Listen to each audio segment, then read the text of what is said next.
être candidat. Quelque chose me dit d'ailleurs que je serai le dernier journaliste de France et de Navarre à vous poser cette question. Est-ce que vous vous sentez représenté par les élus aujourd'hui? Non, enfin, je sais pas vous, mais moi je me sens pas du tout représenté. Je pense qu'on ne savait pas tous la même réponse, oui, voilà. c'est non. Touche peut-être que moi, mais je trouve qu'il y a un sentiment d'oubli qui est même plus général que ça. Que ce soit les syndicats étudiants, par exemple, je me suis jamais senti vraiment représenté, pour citer que lui, par l'UNEF, par exemple, ou même dans le gouvernement ou dans les politiques actuelles. Je trouve qu'il y a un assez grand oubli des étudiants. Du coup, ça, ce serait un truc à changer? Ouais, au-delà d'un ministre de l'Éducation, ça vient aussi du côté des étudiants qui est réellement représentant étudiant et que la cause étudiante soit plus représentée. Comment réinventer la démocratie pour que tu te sentes plus inclus, en tout cas? Pour moi, il y a vraiment un problème dans le système en soi, que ce soit le vote, la manière de voter, le vote blanc, on en parlait tout à l'heure, qui n'est pas comptabilisé, qui décourage beaucoup de gens. Moi, c'est pour ça que je me laisse assez séduire avec des idées comme d'une nouvelle constitution.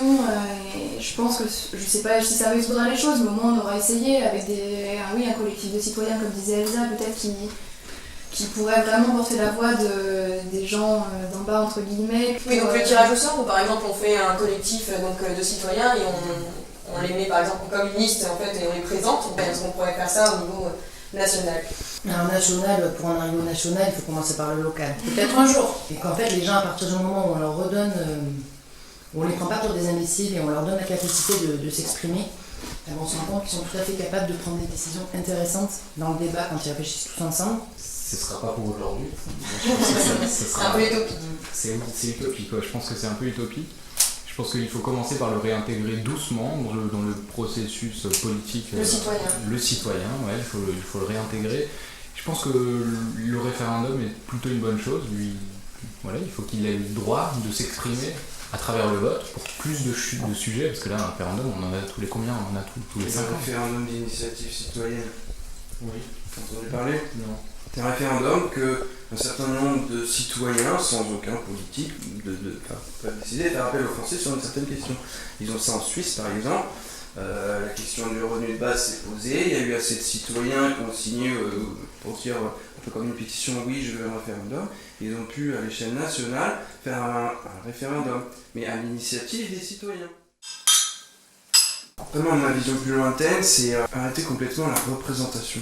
On est en 2016, faire un système informatique aujourd'hui où tout le monde peut proposer des lois, tout le monde peut les voter, pas forcément le même jour, pas forcément quand tu sors du travail, etc. Des applications qui te notifient telle proposition de loi pour tel sujet. Avoir une représentation informatique de la volonté des Français qui se plient à utiliser cette application et ensuite prendre cette revendication, l'appliquer sans qu'il y ait besoin d'un pantin représentatif, c'est possible. Après, c'est une idée, mais je pense que c'est assez sélectif parce que déjà, il y a tous les gens qui vont pas sur Internet et je pense qu'il y en a encore beaucoup. Et ensuite. Éduquer les gens et apporter par contre réduire cette fracture, comme ils appellent ça, numérique. Et puis rien n'empêche de mettre des bords avec Internet dans les mairies pour que les gens puissent aller voter sur les trucs. Rien n'empêche. Je pense que ça peut être un outil complémentaire et que ça, peut-être dans les années à venir, mais là c'est vrai que demander à des gens de 50, 60, 70 ans qui sont pas du tout dedans de s'y mettre, et en plus de ça, ça enlève le côté justement humain et débat qui manque aujourd'hui, où les gens se retrouvent et discutent ensemble comme avant, ils allaient au bistrot et on discutait des problèmes ensemble. Et après ce que tu disais sur qu'il y en a marre du système de représentation, je ne peux être que d'accord avec toi, sauf que les gens ils sont pas tous prêts à prendre du temps sur eux et ils se sentent justement pas capables, et il est là le problème. On a fait en sorte de nous faire croire qu'on n'était pas capables, qu'on était bêtes, et les gens sont pas bêtes. Après, une idée qui pourrait être sympa, ça serait faire des ateliers citoyens dès l'école primaire. Voilà, passer par l'éducation. Je sais pas, je suis pas du tout spécialiste, mais intéresser les enfants dès le plus jeune âge. Alors là, on va faire ça